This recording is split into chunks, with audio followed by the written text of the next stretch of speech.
How's it going, everybody? My name is Taki, and this is going to be a quick look at PlayStation 1 performance on the brand new RG350 from Anbernic. I plan on making a few more videos for this device, so make sure you subscribe to the channel to see emulation performance of other systems on this device, along with my full review of the RG350 in the next few days. Kicking things off, we have Crash 1, and performance with this title is as you would expect, given that it runs perfectly fine on all of the previous generation devices. I'm using all default values for all the tests that you're going to see today, with the exception of the FPS at the top of the screen.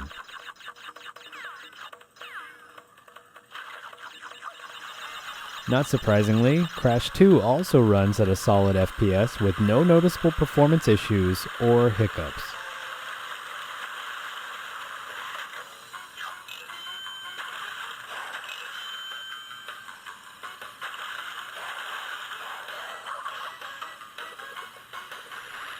Things take a change when we go to Crash 3. It's difficult to see on this stage that I'm playing on, but the game runs very slow with frame limiter enabled. It's playable, but it's not what I would consider enjoyable by any stretch of the imagination.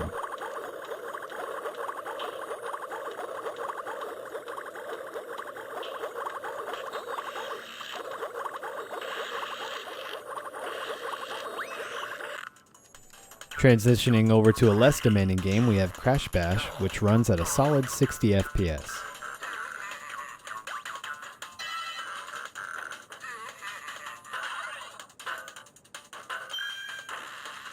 FF8 runs flawlessly until you try to enter a battle scene.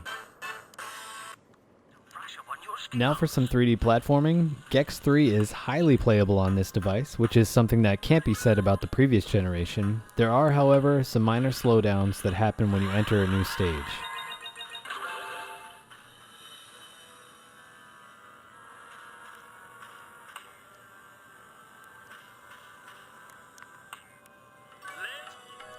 I picked up this little gem here just because it was listed as unplayable for the LDK. The Grandstream Saga runs at a pretty respectable FPS for the battle instances, but in these overworld instances where there's a lot of dialogue, it can slow down to the mid-40s.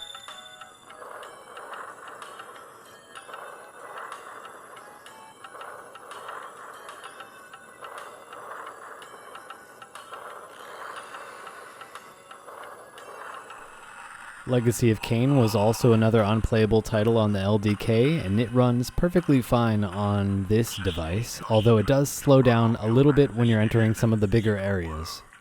If you fail to feed or absorb too many wounds, this fragile matter will dissolve.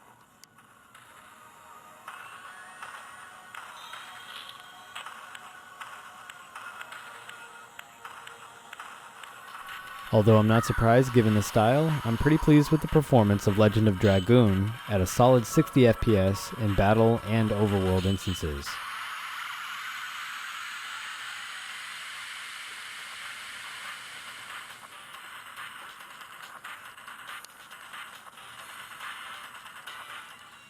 Mortal Kombat was another one of those unplayable titles in the previous generation, and it runs flawlessly on the RG350.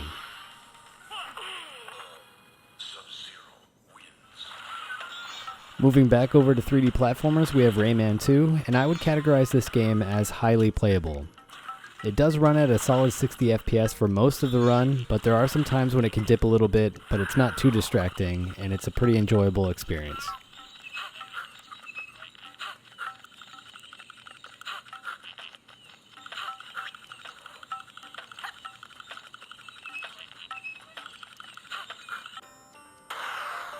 Back over to RPGs, we have Saga Frontier at a solid 60 FPS in battle and in overworld.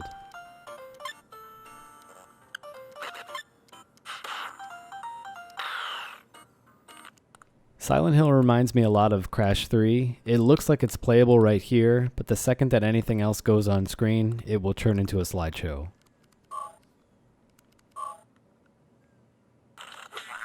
Moving on up, we have Year of the Dragon, and I'm pretty impressed with the performance of this title. I wasn't expecting it to be as fluid as it is. You can see on screen that we're floating around 60 FPS for most of this run. It does slow down a little bit when you're entering an area for the first time or you're changing a camera angle, but I think that we can iron out some of those details with some more updates to the emulator.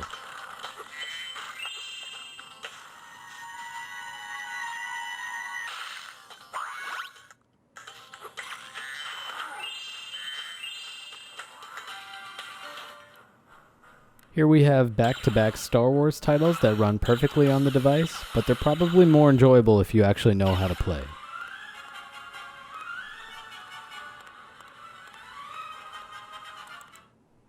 I wasn't expecting Siphon Filter to run this smoothly. It does slow down a little bit when you're shooting, but not enough to make this unplayable.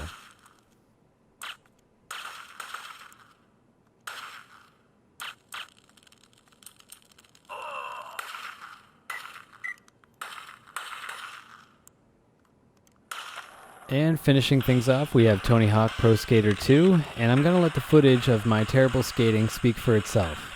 If I left out any titles that you want to see tested, leave a comment below and I'll make sure to include it in my larger review of the RG350 that's coming in a few days.